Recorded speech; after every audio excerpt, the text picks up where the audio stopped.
여러분 안녕하십니까. 찬반 양론에 휩싸였던 미군의 사드가 한반도에 사실상 실전 배치됐습니다.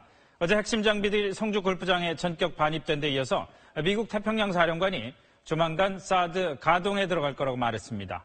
가동 준비를 시작한 성주 골프장 상황을 저희가 직접 취재했습니다. 지금부터 보실 항공 촬영 영상은 군사 보안 규정에 따라서 군 당국과 협의를 거쳐서 처리된 것들입니다.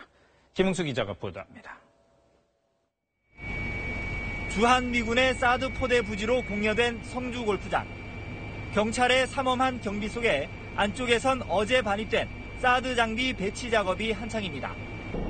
골프장 한켠에 둔 덕에 사드 체계의 핵심인 X밴드 레이더가 녹색의 임시 패드 위에 놓였고 그 옆으로 레이더에 전력을 공급하는 주전력 차량과 열을 식혀주는 냉각 장비 차량이 세워져 있습니다. 조금 아래쪽으로는 각 장비들을 통제하고 요격 지시를 내리는 통제 차량 2대가 나란히 놓여 있습니다. 장비들을 연결하는 케이블은 아직 연결되지 않은 상태로 보입니다. 각종 소형 레이더와 통신 차량들이 세워진 형태로 볼 때 본격 가동을 위해 제자리를 잡은 건 아직 아닌 걸로 보입니다. 2기가 우선 반입된 요격 미사일 발사대는 골프 코스에 세워져 있는데 발사대를 올려놓을 콘크리트 패드를 만들기 위해 장병들이 굴착기 등으로 털을 다졌습니다. 미사일을 쏠 때 추진력에 의한 반동을 최소화하도록 발사대를 고정하는 콘크리트 시설도 필요합니다. 한미 군당국은 준비를 서둘러 조속히 실제 가동에 들어갈 방침입니다. 한미가 이 일부 전력을 배치한 것은 이제 북한이 도발을 하면 대응할 수 있는 그런 능력을 갖춘 겁니다. SBS가 항공 촬영한 영상은 사드 포대의 위치가 드러나지 않도록 화면 사용에 주의를 기울였고 군 당국과 협의도 거쳤습니다. 자, 김흥수 기자, 지금 영상 보니까 아직 실제 가동하기까지는 좀 준비가 더 필요할 것 같다는 생각이 드는데 어떻습니까? 네, 그렇습니다. 영상을 보면 아직 준비 작업이 조금 더 남아있는 걸로 보입니다. 그런데 해리스 미 태평양 사령관이 하원 청문회에 출석을 했는데요. 이 한국에 배치한 사드가 조만간 가동될 것이다 이렇게 밝혔기 때문에 그리 오랜 시간이 걸리지는 않을 것 같습니다. 그리고 우리 군 당국도 시험 가동 같은 절차 없이 바로 실제 운용에 들어갈 거라고 설명을 했습니다. 그리고 이게 시설 공사가 완료될 때까지는 이런 식의 야전 배치 형태로 이제 가동을 하겠다는 설명인데요.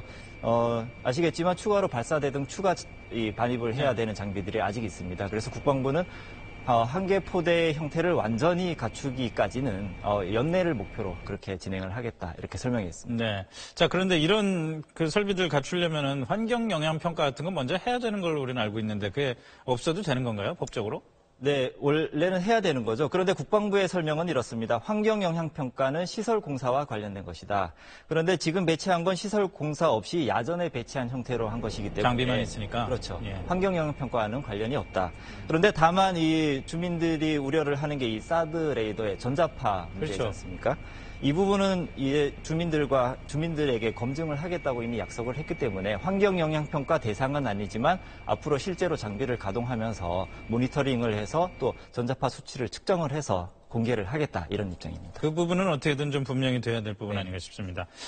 중국은 당연히 화가 났겠죠. 무슨 사드에 대한 대응 훈련 이런 얘기까지 나온 모양이던데요. 네, 그렇습니다. 어제에 이어서 좀 노골적인 불만을 보이고 있는데요. 중국 국방부가 신형 무기로 사드 대응 훈련을 앞으로 하겠다 이렇게 밝히고 나섰습니다. 그런데 그 신형 장비가 무엇인지는 구체적으로 언급은 하지 않았는데요. 사드 배치가 이렇게 기정사실화된 상태에서 앞으로 중국의 대응 수비 어떻게 좀 변화가 있을지 주목이 됩니다. 네, 잘 들었습니다.